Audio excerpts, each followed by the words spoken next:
You to this session on perspectives on innovation, patient safety, and global access, thinking beyond laboratories and clinical trials.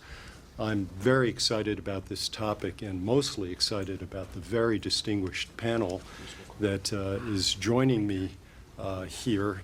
And I thought that we really want this to be very interactive. I'm sure that you either are carrying some questions or issues in with you, or you'll be stimulated to do so after we've had a little bit of discussion.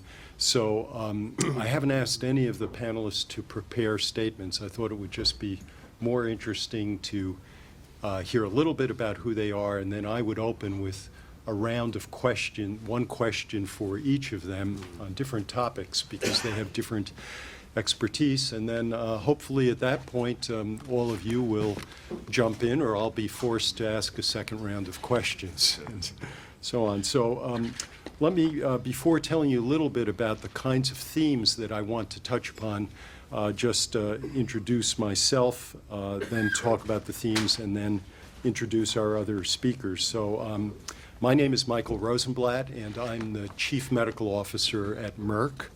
I rejoined Merck after being away for 18 years, and during that time I ran a hospital, one of Harvard's teaching hospitals, the Beth Israel Deaconess, and I also ran a medical school. I was the dean at Tufts University School of Medicine.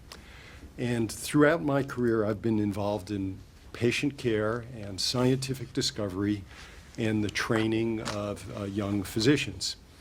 So part of the reason that I was excited about returning to the pharmaceutical industry is that in this era, which is different than the era that where I had my last tour of duty, there's a chance to have impact in very new ways on human health and also in very different geographies, really on a global scale. And if you think about the global aspect of things, one of the challenges that pharmaceutical companies face, even the very biggest of them, Merck, is that our innovations, our medicines, our vaccines only reach 20% of the world's population. So 80% don't benefit from these advances. And so that's why I'm very interested in today's theme. It's on innovation, patient safety, and global access. And we can talk about those as silos, or we can talk about the very active interfaces of all of them.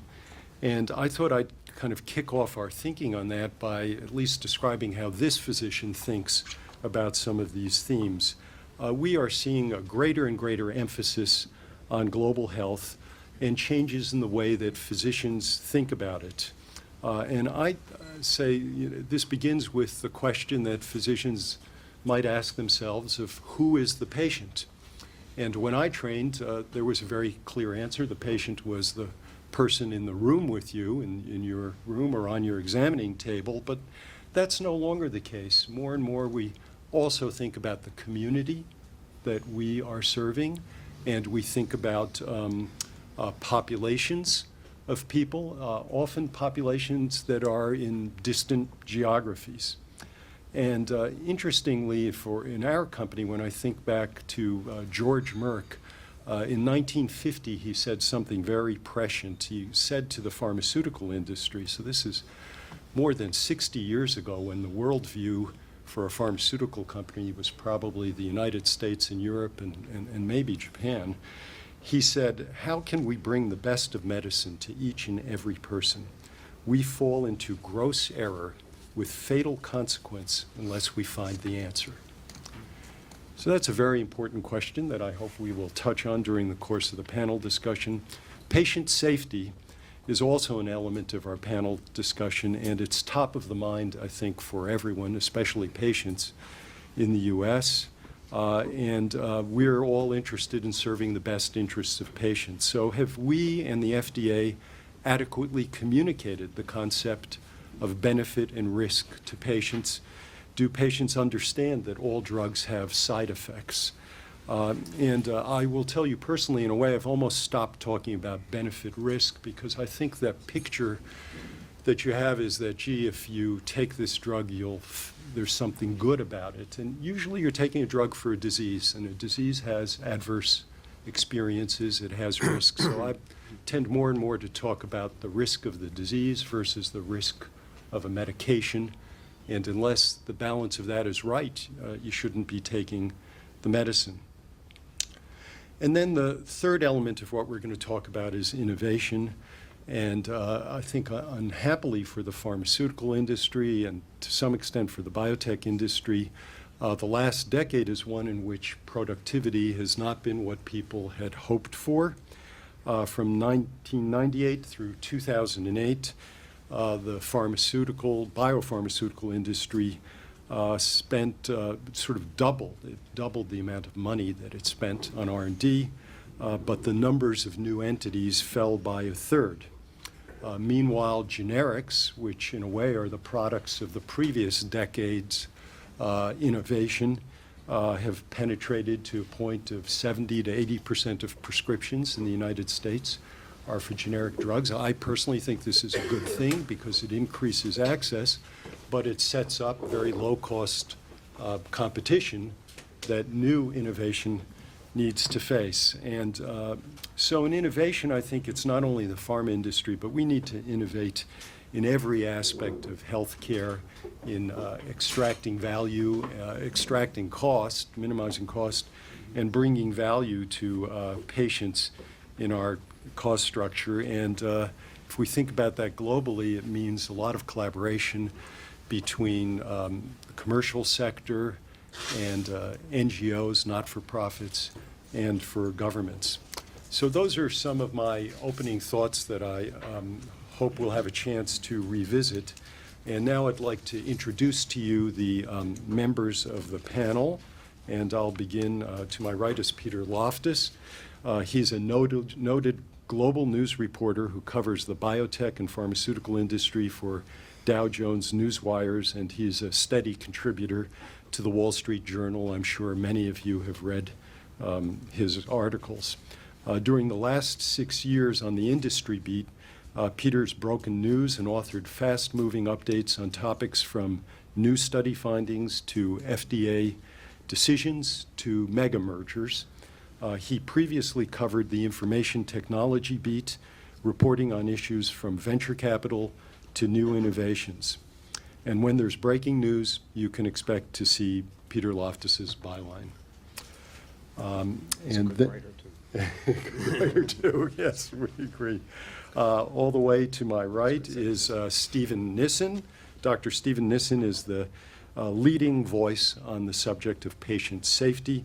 He's chairman of the Department of Cardiovascular Medicine at the Cleveland Clinic Foundation, and he's a professor of medicine at the Cleveland Clinic Lerner School of Medicine at Case Western Reserve University. Steve has contributed more than 300 articles to the scientific literature. He's also recognized for his role in public policy and FDA reform. Steve served on the FDA's Cardiorenal Advisory Panel for 5 years, and he continues to serve as a special advisor to several FDA committees. Between our first two is Dr. Larry Norton, a medical oncologist and a pioneer in caring for women with breast cancer. He is Deputy Physician-in-Chief and Medical Director of the Evelyn Lauder Breast Cancer Center at Memorial Sloan-Kettering Cancer Center. Larry is recognized as one of the world's foremost researchers in the areas of basic biology of cancer, mathematics of tumor causation and growth, and approaches to better diagnosis, prevention, and drug treatment. Among his accomplishments, he led development of the dose density treatment approach for maximizing the ability of drugs to kill cancer cells while minimizing toxicity. And with his colleague Juan Masagué, he proposed the self-seeding model of cancer growth, which has been shown to explain many previously mysterious clinical and laboratory observations. To my left is Dr. Mark Pykett. He's the President and Chief Executive Officer of Neoprobe Corporation, a precision diagnostics company focusing on radiopharmaceuticals and imaging. Neoprobe is currently navigating the FDA review process, having submitted an NDA for its investigational breast cancer and melanoma lymph mapping diagnostic. He has a career of holding executive positions in biopharma startups.